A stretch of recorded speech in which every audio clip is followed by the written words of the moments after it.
So hello and welcome to a Christmas special edition of Illuminating Rounds, episode 7. Thanks, Martin. I feel ridiculous, Dave. I don't understand why I've got to wear this just because my family don't do Christmas jumpers. It just seems, it's kind of.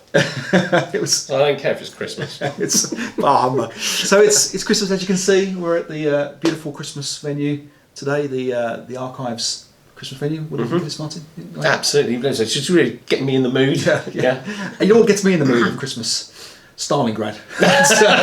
So we're playing today. We're playing a scenario, Boxing Day scenario on in Stalingrad, and apparently they really celebrated Christmas in the Kessel that Christmas. Apparently, because they felt a long way from home. Oh right, okay. And it kind of helped a little bit.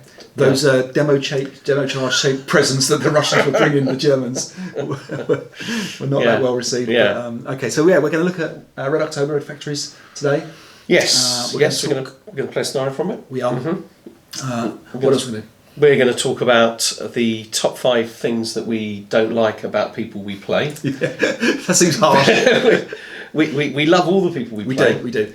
But things that niggle sometimes. Sometimes things that niggle. Yeah, exactly. Yeah. Very occasionally. And I think that's going to be interesting. We're going to mention some of our Patreon supporters. Yes, we are. Yeah, so we've had a very good response to that. So thank you very much for that. Yeah. We are halfway to our first goal of giving away a copy of the deluxe pack. Mm-hmm. We've got 5 patrons, so thank you. Some of them ridiculously generous. So very much so. Very much really so. Thank you very much. Yeah. Those are the types of people that are going to guilt us into keep doing this for a long time, or until they finally unsubscribe or whatever you do with Patreon. Yeah. But thank you. That's genuinely really appreciated. Yeah, absolutely. It's great. And we've got enough for a tournament. So a tournament will definitely happen in the new year, or maybe sort of, I think we said June, July for a tournament. Yeah, sure. You're okay with that still? Yes, I think you said March for the last one. March, June, July. We'll give it some thought. Yeah, at some point. Yeah. We'll do it. It's not like it's not video evidence. We can both go back and check it. We'll see. So we're going to do that. We're going to talk about. You were thinking about designing some scenarios. Yeah. So I've been reading a little bit about Normandy, and it's reminded me that a kind of long-term ambition is that I've always quite like to do a little bit of scenario design. Right.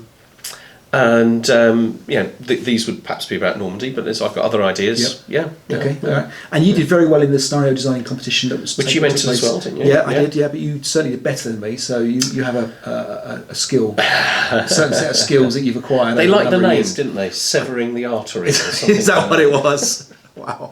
Okay. That got top marks from one of the judges. Okay. Yeah. All right. Well, you're an English teacher. You're good with words, aren't you? That's the thing.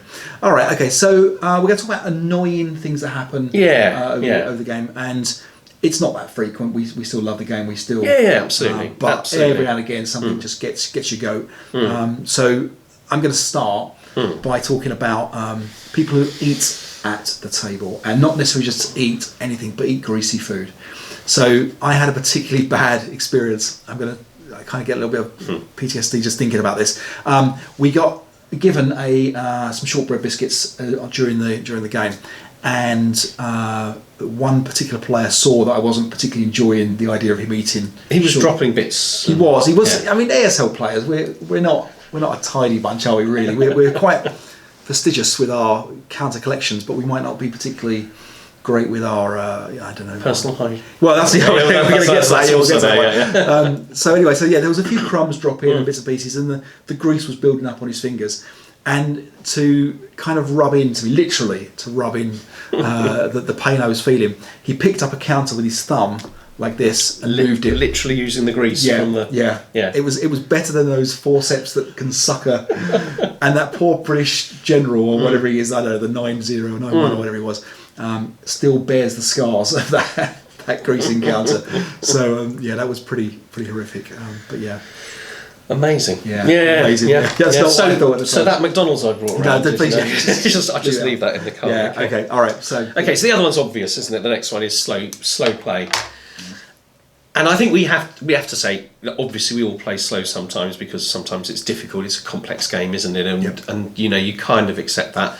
And some people are a little bit faster than others, but there are times when it really impacts on your enjoyment. And on 2 occasions, I played games which were so slow that I really didn't enjoy myself at all. I was tired. I was getting bored, and I think that's a kind of worst example of this. Actually, was on Vassal, and there was a player who I was playing, and I was clearly going to win. All he had to do was keep a unit.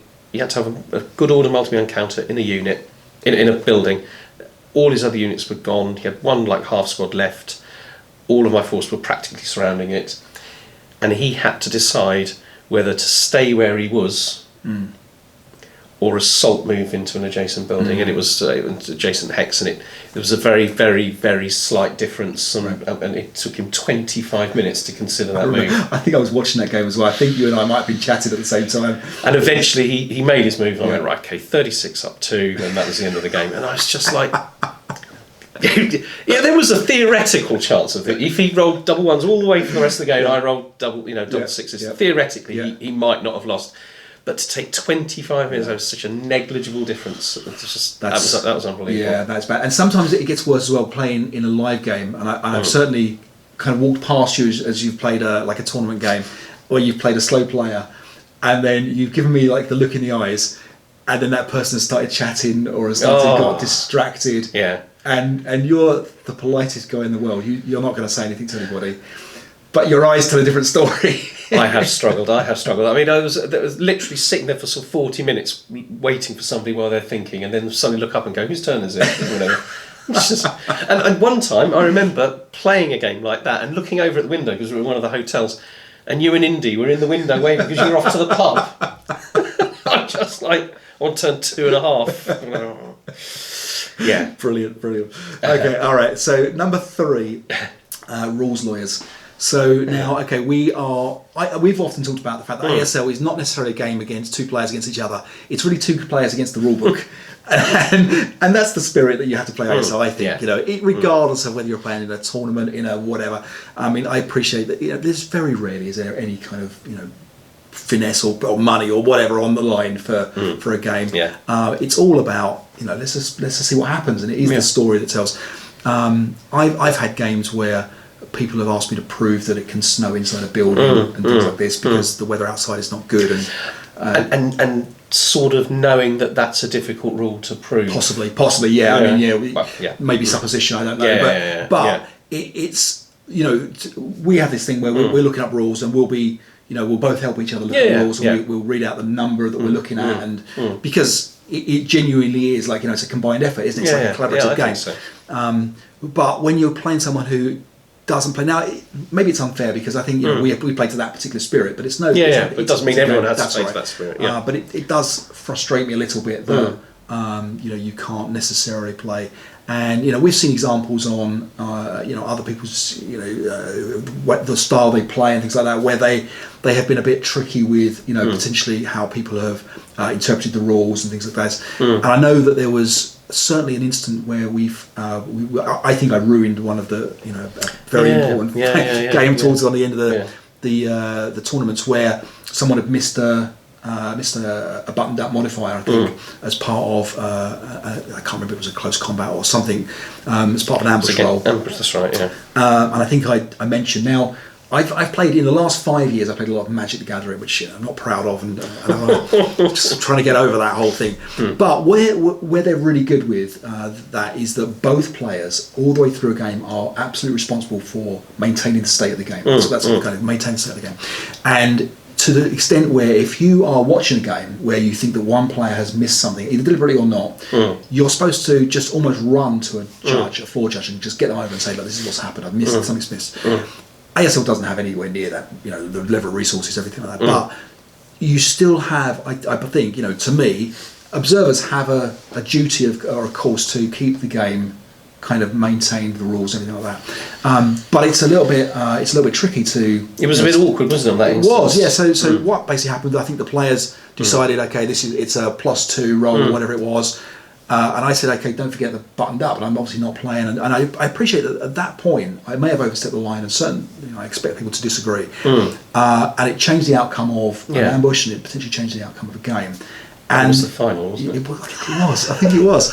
Now, I mean, to me, the rules are the rules, and you can't angle like that. I know. But there is other people do argue that part of the skill of the game is knowing all the modifiers and having a recollection. Sure, but then the opponent that kind of didn't benefit from your intervention was a bit annoyed about it, I think. Yeah, I mean, mildly, yeah. I think there was, yeah.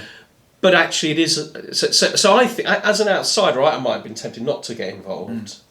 I'm not sure what the kind of like official right thing to do is, but both of those players should have been working together to try to make sure that modifier was included. Yeah. You know, even though it wasn't in his benefit. And we had a discussion, didn't we, just earlier on about like the idea of like if for example you declare a shot and you say, okay, you know, blah blah, okay, it's 3s to hit or something like that, and we say yeah, sure, and then you roll the dice.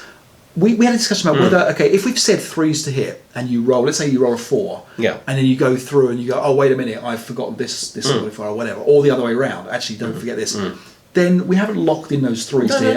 No, we were just wrong at that point. Yeah, right. We've now got a more accurate picture of what it should be. So then the question is, okay, well, do I jump in? If I in my mind, if I'm thinking, okay, actually it's 2s to hit, do I jump in and tell you that at the point, or do I only jump in when you roll a 3 and then I say, I don't forget, you've forgotten? Well, I think that's not fair. I don't think that's. I mean, it might be that rulebook wise, you might well be that you're fine doing that as far as what the rulebook says. But I think just in terms of like the nature of collaborative play, which the rulebook even mentions, doesn't it? That you're sort of working together. I think that you should. Declare it and mention it before the dice are rolled. And I like to think that we're not like that at all. But I think the trouble is we all see ourselves like a bit like slow play. We all see ourselves as fast players. We all see ourselves as very fair.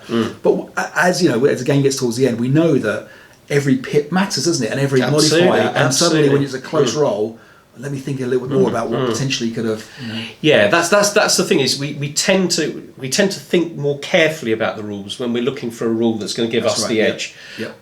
Whereas we will tend not to be thinking too deeply when about no one jumps through when you've rolled a double 6. Yeah. Wait a minute. Yeah, exactly.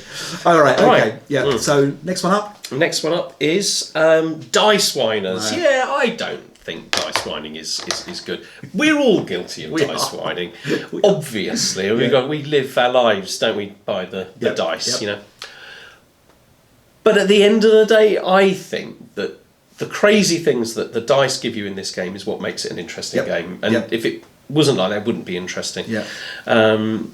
So it's a ready-made excuse, isn't it? As well, like you know, you can say, it's perfect. Didn't do great. You know, dice weren't with me. Nothing to do with my tactics. No, exactly. It gives you a great. So I think there are people who moan too much about the dice. Yeah. That's a bit it is, and it's not fun, is it? When you come away from a game and the first things, it's a real dig when someone says, "Oh, diced me." Like no one, I didn't. You know, I'm sure I had diced many people. Don't get me wrong.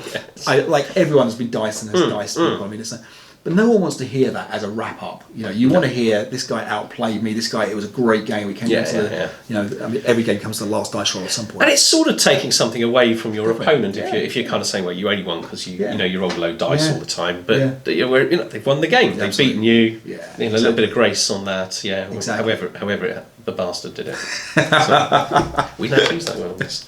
Well, we are, because there's a thing about, is this suitable for kids? And I say no. Okay, cool. Just because the size of the rule book more than your language. All right, so number one, personal hygiene. Okay. Right. So now, I have a story here about a tournament game that I was playing in. Oh, yeah, I remember this. And it was down in the depths of the cellar of a particular hotel. And this is somebody who's not at all known on the scene, actually, is it? So I feel comfortable with this story being shared. Yeah, exactly. Yeah. No, so if you know players, you probably don't know this person because this person absolutely. Didn't if you up. think I know who they're talking about, you don't. He came to one tournament and no one's ever seen him since. This is the guy that's watching now. He's subscribed because he's played us. He's our only Patreon. The smell that as you walk down into the cellary kind. It was a warm day as well, wasn't it? Because it used to be. There's no air and it's warm and you know, Saturday morning and Saturday afternoon after an ASL tournament where there's been a lot of beer the night before, it's not a great smell. No, and he was making the room smell the day before, right? Let alone the whole room, and it was a big room. It was smelt of this gentleman. And the problem is, so I'm sat there very close to the origin of the smell, playing him. And so you want to almost keep saying it's not me. I think it's this guy, you know. Yeah. And then you came down. The look you gave me was, how's this board? Like you couldn't even look at the board. It was that bad. It was awful. It was bad. Yeah. So I mean, I don't know. It's just again, you see, you've got guys go away for the weekend, Yeah. drinking, eating the wrong things, and wives not telling them when to yeah, shower. exactly. Things aren't perfect, and I can live with that. But Yeah. this was a totally It was pretty different bad, order. wasn't it? It was pretty totally bad. different order. So yeah, any time there's like that, and again, like slow play, I don't Yeah. know if people know it's a problem. He seemed completely unoblivious. Quite enjoyed himself. Yeah, like a pig in muck. All right, so there's our top 5. yeah, absolutely. Okay, so let's talk about Red Factories. Red Factories, Yeah. yes, we have a box of it right here. In fact, So Red Factories Yes. is the sequel. Would you say sequel? Would you say what would you say in I terms of suppose it's a sequel to Red Barricades? and Valor of the Gods. Valor of the Gods. Yeah, so that's Yeah. because so Mark Petervich's site, Desperation Morale, does a great write-up of it. It talks about it as a sequel of Red Barricades. And I didn't know where that left Valor of the Guards. I don't know. I suppose it is more a sequel to Red Barricades than Valor of the Guards because I think the terrain feels quite different in Valor of the Guards. Right, it's right. much more. Yep. It's not so much factories. Yeah. So Red Barricades is probably the most famous historical ASL module, and perhaps the pinnacle of one's ASL career in a way. If you can play through a whole Red Barricades absolutely. campaign, you've pretty much done most of what the scenario, the system offers, doesn't it? In terms of night and air support and demo charges and everything that it can do. Yeah. More of the same, do you think? What's your thoughts on? Well, I suppose it is similar. It is, isn't it? It is the same sort of thing. Absolutely. Yeah. Yeah. So, And it links together, of course, doesn't it? That's the key thing right, about it. And you could. So at some point, there's going to be a mega. Well, thanks campaign to game. Jan on the forums, who's drawn the map that links it to Valor of the Guards. That's right. Yeah, exactly. Yeah. So, and it seems that's to a new scale of vast, isn't it? Well, That's yeah. So three campaign game maps linked together with an additional bit. So yes, exactly. Incredible. create something massive. There's a couple of guys now on Facebook that have shown I think the Red October or maybe Red Factory, so the one that combines both of them together, the campaign game, which is only 5 campaign games long as well, 5 days long, so it's quite a short campaign. But the length of it is just incredible. I mean, it's you need a long table for that, and maybe more than one person on each side. Oh, I think without a doubt. I think you need probably you want a team of perhaps 3 aside. I would think just to be able to make it. We played first day of a campaign game, didn't we, of Red Barricades, and had a good time. But I remember coming away thinking, I need a break. I need some greenery. I need a different bit of ASL because it's so intense and the fighting is so.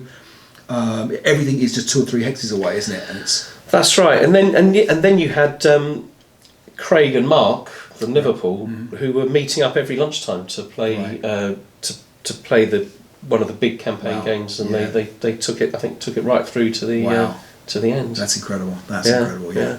So what do we think? So good set of maps that link up Red Barricades. I like the maps. I think the maps are absolutely brilliant. No complaints about the paper, because this is one of the talking points. Is the paper they use, MMP use. Yeah. So I don't mind it. So generally speaking, we haven't got a cover on it, a perspex thing on it today because we're worried about the sort of glare. Yeah. But I think you put the perspex over it, which is what you do these days with starter kit boards and things like that, and it's fine. But of course it's slightly springy, isn't it? So without the perspex, that's right. Yeah, it's a little bit jack in the box. Yeah, exactly. Yeah. And I think it does tear more easily, doesn't it? But yeah, I don't mind it. Right. Okay. Yeah. Exactly. And in terms of the terrain, it's factories and buildings, so it's kind of like almost. Perhaps in between Valor of the Guards, which was more smaller buildings, and Red Barricades, which was more bigger factories. They were much bigger factories, weren't they? Yeah. And you got quite a lot of interesting stuff going on. There are some gullies and things, and there are cellars in this one linked with trenches, which you potentially got this sort of subterranean relatively subterranean sort of movement. I think it's enough here to make it sort of a little bit different, a little bit more interesting. And you get a whole bunch of campaign games as well. So there's, I think they reprinted one of the campaign games from one of the journals. Yeah. They've done a whole set of new campaign games. So, which there's some talk about how balanced they've been. Yeah. Interestingly, they've changed some of the rules. I don't know if you've seen this. So they've changed some of the rules. I hadn't noticed that. Okay, so for example, kindling now is not allowed in the campaign by default. and that was certainly one of the very big potential strategies that the Russian player could adopt, which was this kind of burn and withdraw, and would make it very difficult for the German advances. So interestingly, they've kind of taken some big changes to potentially. I mean, gutted factories can't be kindled anyway, can they? But some of the scenarios, of course, are not gutted. That's right. Yeah. Exactly. Now, one complaint I've got, and it's harsh. It's a harsh complaint, but in I think 2 or 3 of the scenarios we've set up, it feels very similar. They are lines of Germans and Russians, big stacks, 3 or 4 hexes apart, trying to storm into a factory. There's very little that are combined arms, if any. I think there's a couple that have got a tank or 2, but you're not going to see infantry, tanks, anti-tank guns, all at once, unless you go right up to the big scenarios. Yes, the very big ones. The big ones are huge. They are absolutely huge. And for anyone with a job, difficult really to find the time for that kind of thing. Conventions isn't it? maybe and things like that. I think there's like centerpieces of a tournament maybe. And I've seen them done like that, but even then they didn't get far through them. It's but a testament to how well ASL scales, in so much as that really is a great way of playing Red Barricades or Red October. My minor complaint, which is completely my own fault, last night as I was getting all the bits and pieces out, I suddenly realised I was missing 2 maps. So I started looking through, thinking, okay, where are my other 2 maps? And I knew that I'd set up a scenario for us a few months ago and thought, okay, well, I must have put them somewhere.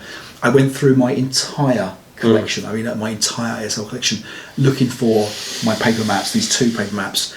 I checked then thinking, okay, I've got red factories, so I must have these 4 because the little green slip of paper says I've got 4 maps. I checked Mark's site as well, and he confirms I've got 4 maps. I can only find 2 of the maps. I then went onto a YouTube unboxing. There's an unboxing. He had 4. All 4 maps. Yeah. I went through every one of my boxes of ASL, thinking I might have put it in the wrong box. Couldn't find it at all. Found all sorts of things I didn't realise I had. But, and then realised that the 2 extra maps are the Red Barricade maps. I hadn't bought because you own those maps anyway. That's right. So I bought Red October. It comes in a box called Red Factories. And they put a little sticker on the side. And that's completely my fault. I mean, you knew when you bought it. That's right. But that being a year or so ago, exactly. You've forgotten it. It's not very clear from the box. Yeah, exactly. So I knew I didn't have the Red Barricades map. I couldn't remember whether it was a 4 map section of the Red Barricades I didn't have or not. So that's that. So there's a little bit of trickiness, but I mean, it was nice of MMP to be able to say, okay, we can get a cheaper version if you don't want the extra Red Barricades things. I do think it's interesting. One thing that you always get, of course, is quite a large number of counters, many of which are obviously duplicates from things like that. And it has occurred to me that I will not need to replace anything in my ASL kits because I don't play with the French enough that the counters are going to wear out.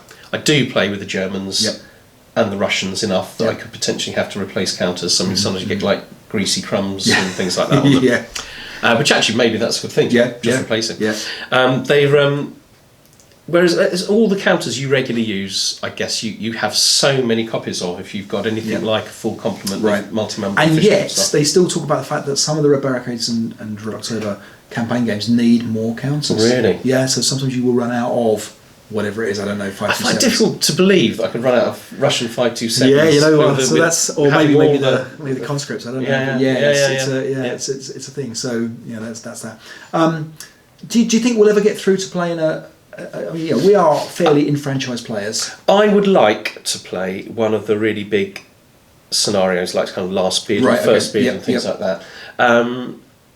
I think that would be quite a lot of fun. Yeah. What time do you think that's going to take to play that? It's very, very difficult to judge. Is it like a whole week of? I think do we have to go and lock ourselves in a retreat somewhere? I mean, I think if it was a week, there'd be plenty of time for going to the pub and stuff like that. Because it's like 21. Is it 21 turns or something ridiculous? It's quite long and it's very big unit count and things like that. So even if you could do like one scenario a day.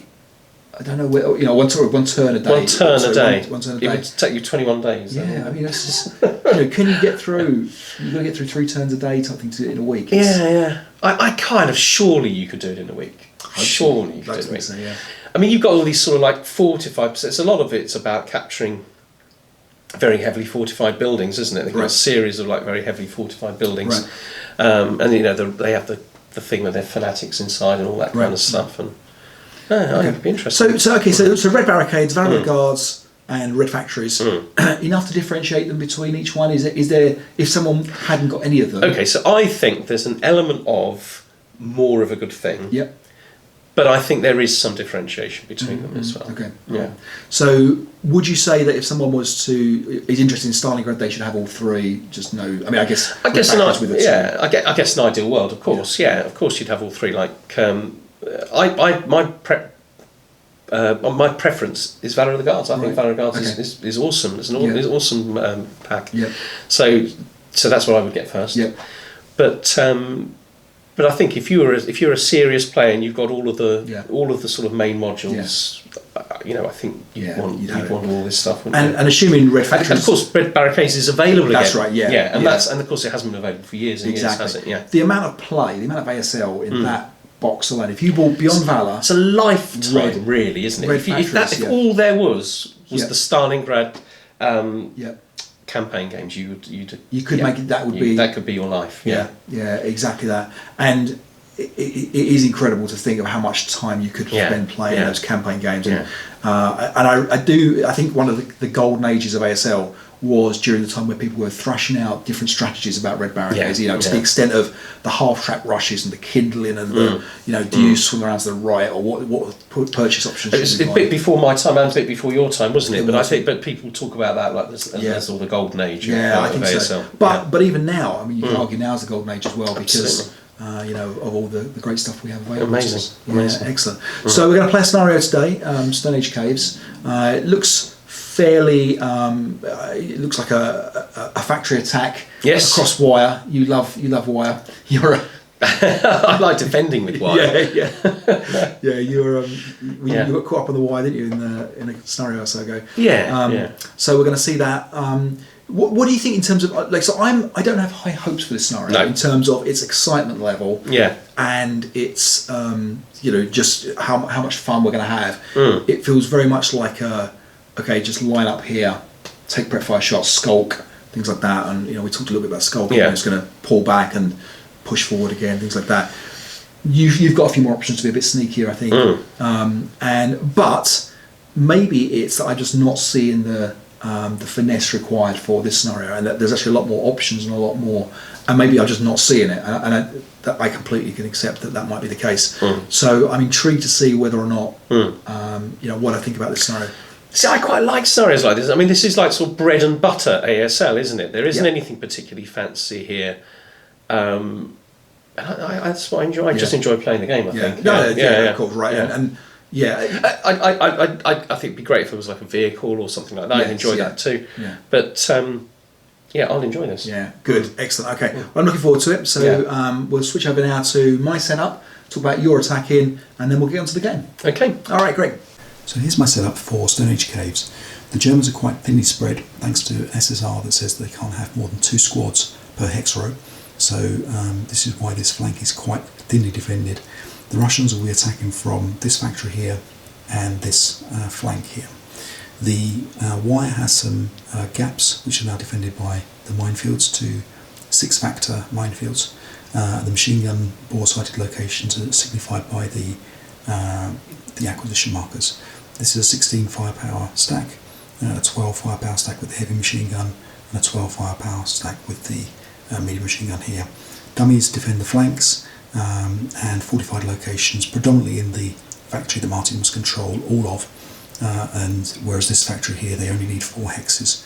So I expect a stronger push this side from the Russians, perhaps supported by a lot of prep firing from these guys here, and perhaps maybe the last 2 turns a big push from the Russians.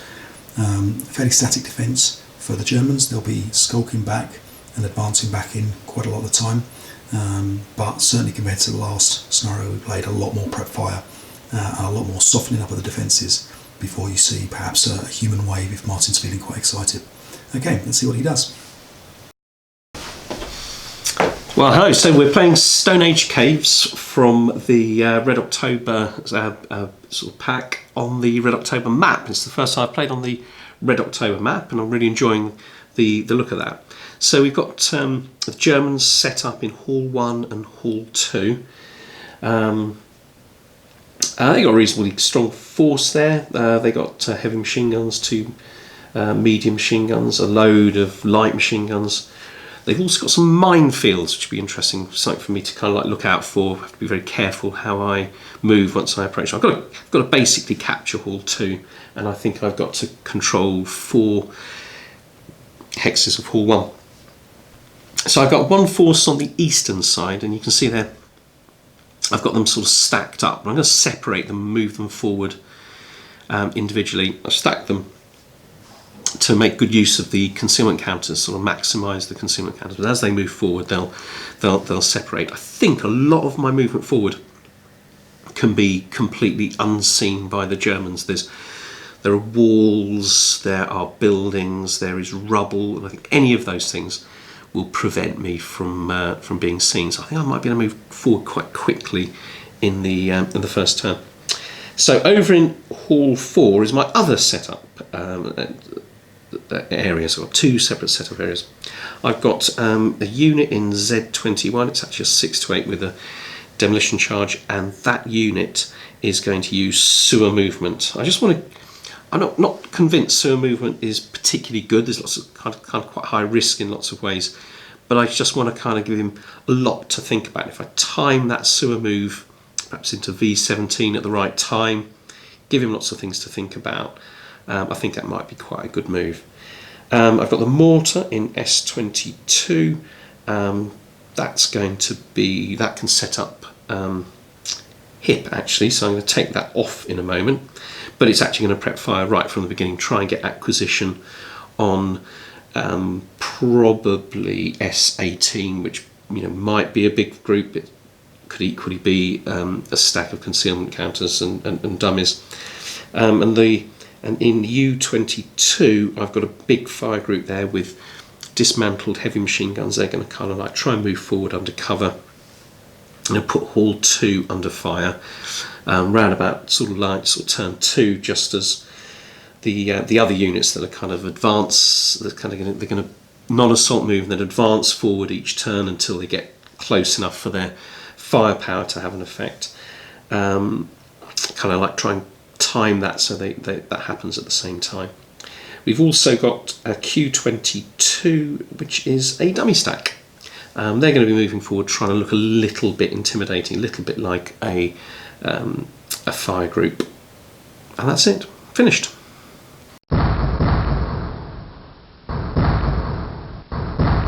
All right.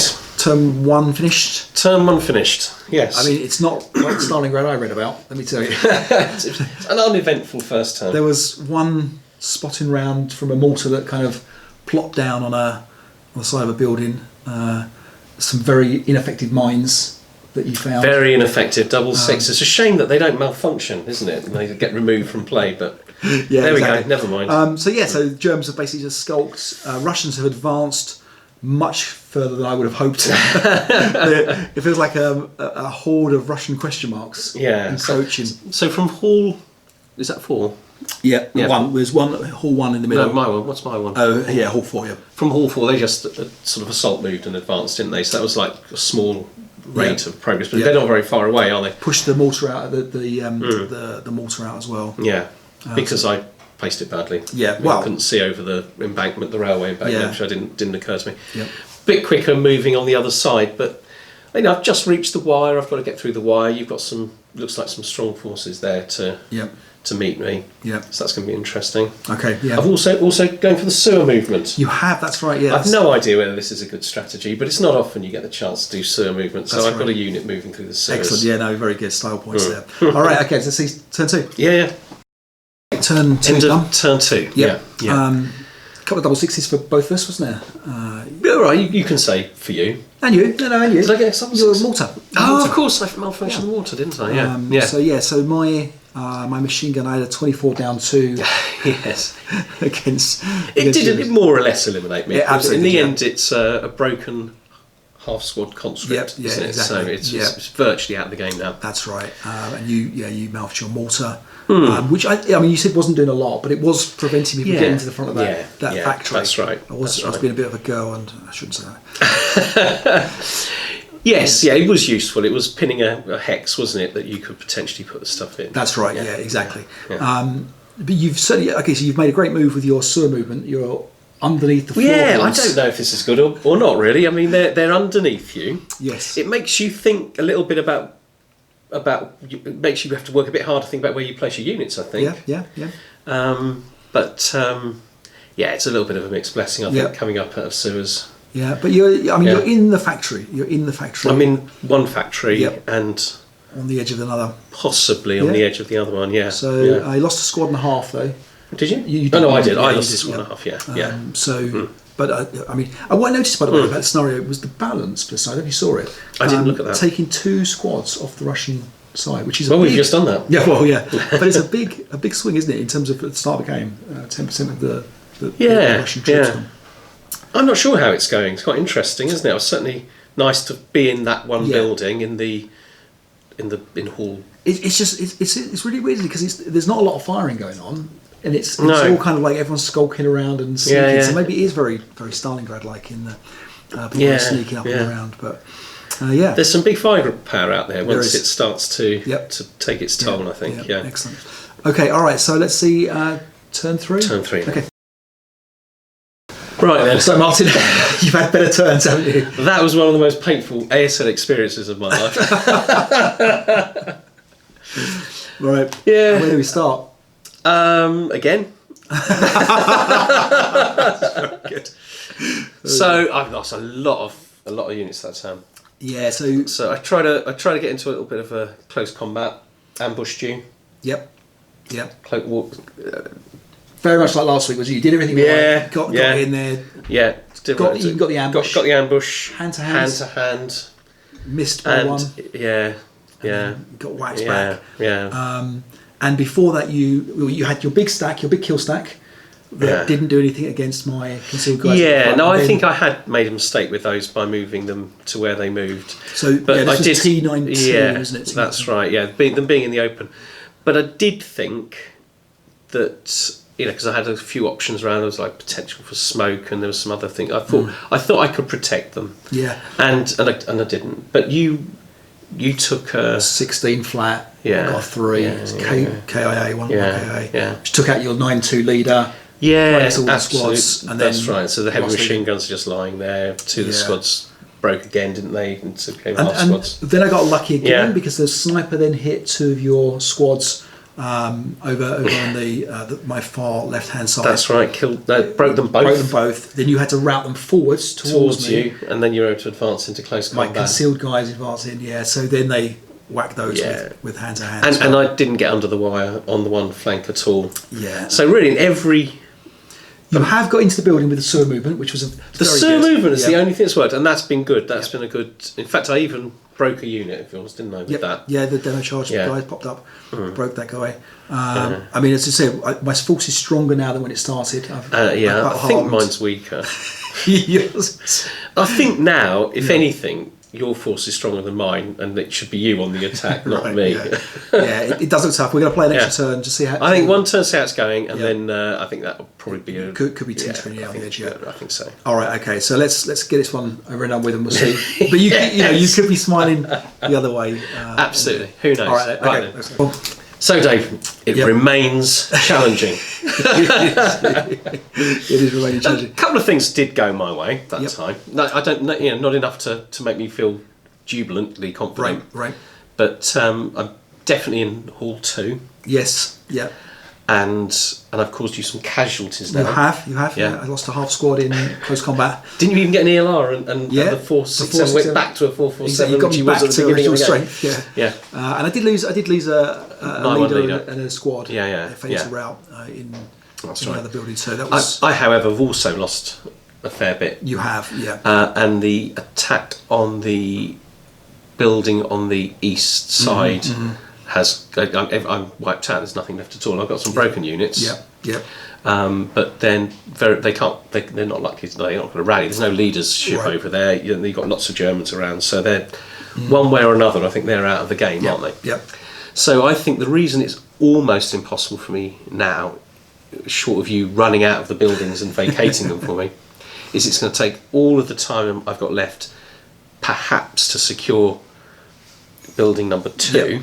Which is the one you don't have to get all of. Which is the one I don't have to get Yeah, all yeah. of, and then I've got to have time to capture all of the rest of the building with a much inferior force to yours. So we should play through the last. I think so. To whatever. Yeah. But I'd be interested to see what we think could be done better with the Russians, because it does look like you didn't do a lot wrong. Yeah, no, I got a lot of ideas what I could have done. All right. Definitely, yeah. Okay. All right. Well, let's Yeah. play the last turn out. All right, see then. what it turns out and see how it goes. All right. Right then. So end of turn turn. 5. Yeah. You've taken a building. You've taken the whole. I've factory. taken a building. You've taken the whole. Yeah. whole factory. And things got a couple of little things have gone, and nowhere near enough to swing this around. But I've got a DC back from a broken unit, which it kind of felt like I was going to lose that unit. Yep. I've got a conscript half squad with an 8-0 leader mounting a direct attack on the other building, haven't we? But it's on the opposite side. That is why I think it's vaguely helpful. It's always awkward, isn't it, with the half squad that has the light machine gun? It feels like it's of no use to whatsoever. There's that chance of rate of fire, I suppose, isn't there? Yeah. So I've got my machine guns back in action with a negative modifier leader. Yeah, absolutely. Albeit, you're employing tactics now that will just slow me down. You're putting half squads in front of me and things like that. So you spread out your force a little bit. Yeah. So I think it's very, very hard to see how I can take every single hex of that building and stop you from running in and grabbing back. You get the last turn, so that's true. You're That's okay true. with that, But I'm quite pleased because at one point I didn't think I would capture any of the factories. Yeah. So I have done that. Yeah, absolutely. Yeah, I mean, I think I don't know what else you could have done, to be honest with you, at this point. I think you're since it looked grim. Yeah. I couldn't have done any better than it's gone. Not at Really. all. Yeah. No, absolutely. All right. Okay. So let's next turn on. See how we get on. Yeah.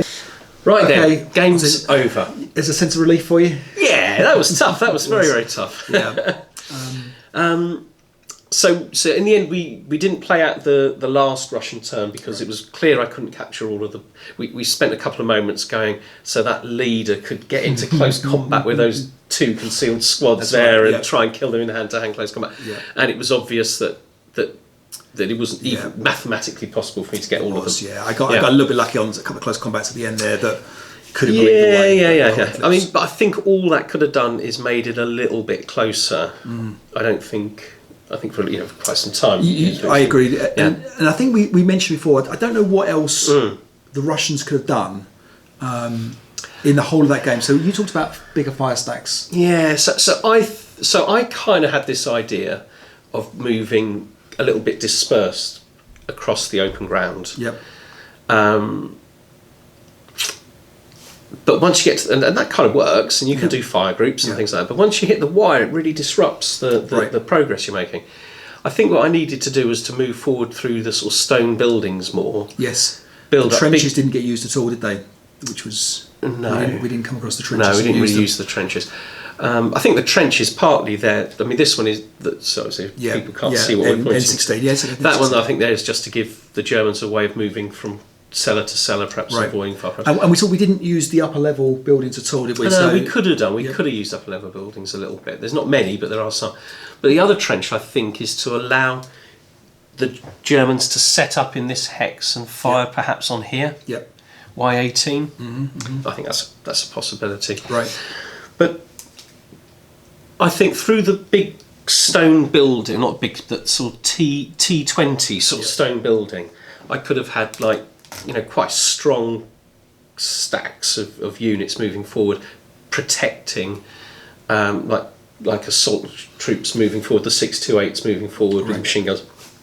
So if you'd have fired at them, you'd have got you'd got broken back. Yeah. In the end, I captured the wrong building. That's right. Yeah, you almost took the harder one first. Yeah. And in fact, if the victory conditions were to capture the harder building and have 4 hexes of the second one, I might have won it. Yeah, very good chance of winning that. Yeah, absolutely. Yeah. There did seem to be times when it didn't feel like things went my way a lot. That's a part of the game, and I always think it always happens that you get punished for bad play with the rule. It seems to me like when the dice don't go your way, you kind of think, why was I there anyway? Your kill stack in the open. That was a mistake. Yeah, didn't get the shot. But if you roll a 3 and I roll the 11, I'd be talking now about what genius I am. That's the thing. I did have ideas about how I could protect that kill stack in the open, and it didn't work out.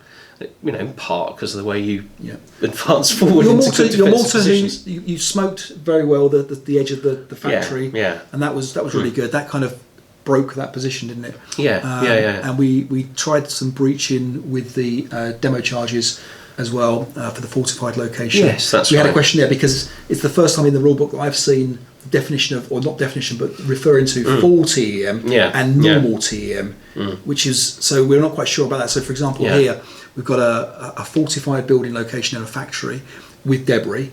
So we think at the moment from an interior hex, that's a +3 TEM, because that's the factory one, Correct, the debris one, and the fortified location. Yeah. But there was also smoke in that hex as well. Yeah. And you were trying to breach it. So we think that it was trying to get a KIA on the... and we kind of played it that we thought, well, okay, maybe just a 5 rather than a 30. And I think that's right. Yeah. I think that's right. But I think that you do get the full TEM protecting your units inside. And we think that's the smoke as well. Area attack. Well, I don't see why not. Okay. Yeah. All right. So if anyone knows anything about that would be great. Feel free to let us know. Surprised how well the sewer movement was really Brilliant. interesting. Did I really think well. if I played this again as the attack, I think I would think carefully about how that sewer movement can support, and you can time it. You got units in and behind me in the sewer, and I couldn't really respond because I didn't even know where you were going to pop up. Sometimes you pop up, and I thought, okay, I'm going to get you. And I went a bit whack-a-mole, like I jump on top of you. Go back down again. Yeah, exactly. And in these scenarios, there's not even a task check. No, they can freely use the cellars, the sewers. The Germans can. It's a 4 task check, and they've got to be with the leader. Yeah, exactly. It's, so I thought that a bit more sewer movement perhaps for you, and a little bit more luck on the dice roll, but it was interesting. It was better than I was expecting. I think it was an interesting story, and I enjoyed it. Yeah. And the wire is always painful, isn't it? It was really painful. Yeah. You mentioned earlier, and you're absolutely right, that of course there are options with the wire. You can use the DC on the wire. Right. Yep. I did want to use the DCs for other things, and you can even try clearance attempts and things like that, can't you? But I think the trick was just to CX through it. Usually I've got too many targets to worry about all of them coming through the wire. That's it. And that was the initial plan. But it's strange how you seem to have a lot of units, but then a couple of things break and a couple of things don't get under the wire, and all of a sudden it doesn't feel like you got very much. Right. Yep. Okay. Well, good scenario. Thanks for that was good. Absolutely. Thank you. Okay, so we Couple need other things to talk about. Yeah, absolutely. Yeah. So in my kind of trawls through the internet and YouTube about ASL content, I've come across Stu's replays. Stu's replays. I've heard Stu. Stu writes occasionally, comments occasionally on our... He does. Yes. Gives you some top tips, which people can check out. So he does some excellent replays. It's worth checking out. I'm sure if everyone's on our video, they've almost certainly seen his channel. But he does a really good kind of almost for introduction players, starter kit players. Worth if you've got people who are learning the game. Very good to. It would be very, very good to pass go them on through to him. the rules. Yeah, absolutely. So he does a really good job. He introduces starter kit players to the game. He takes through. He's got some tutorials as well. And I think you mentioned about doing some tutorials. And I think that might be something we explore doing maybe a little bit later on. But I think Stu covers them really well. And the vassal layout is really clear for people. Actually, I've seen them enough to know. Yeah, you just see vassal. Yeah, and I think occasionally you bring the fire table on and things like that, and make sure everybody understands what's going on. That's right, exactly. Yeah, it's very good, very good. So that was really good. And the other thing, during midway through the game, unbelievable timing. Literally midway through the game, we received a package through the post. So from Xavier and Lafranquiere, who's just sent us this to Fight for Soul. So Martin, you've drawn the long straw. Okay. You've got the lucky end. You're going to take this back. You're going to take a look at it all. We've had a quick look. We're going to give you a full unboxing. We're going to give you a full review in the next next episode. We'll play a scenario from there, which is your pick. And so I'm looking forward to that. So thank you to Xavier for that. Yeah, thank you very much. And if you're on the fence, maybe wait and see what we say. Who knows? We might not like it. We might tell you it's no good. You never know. Martin's a critic. He's a tough critic. Yeah. But thank you very much, and that's really good to see. So it gives us something for next week to take a look at. You've got plans for Christmas? I know you've got family. Yeah, I've got the children coming over, and not till Boxing Day. But I've got children coming over on that day. I'll be with my mum and my sister. All right, on, okay. Christmas Day. Okay. We'll have lots 3-player to eat. scenario. Dogs of War. I've heard is a good 3-player scenario. Yeah, I'll suggest it to them. it's- Yeah, absolutely. Yeah, see how you get on. It's the time of. And you've got the children. I have indeed. Yeah. So we're going to be doing all sorts of things, but no ASL, of course. So it's been a long time since I've had an ASL present, but that's going to be that. So yeah, okay. Other than that, I think we're all good. Yeah, absolutely. So happy thank Christmas. you. Have a nice Christmas. And we'll see you in the new year. In Korea. In Korea, yeah. We're going to be in Korea next Korea time. in the year, yeah. Okay. All right. So until then, thanks for what? Watching. I thought you had an, Absolutely not. We had thanks for your the beating, or we had a I tagline. didn't know that was You're not the gonna thank me tagline. this That was time. just a random joke. We're still going to think of a random thing to finish with. Yeah. Okay. Well, you got any ideas for random things for us to finish on? Put them in the comments below. All right. Thanks a lot. Bye-bye. Bye.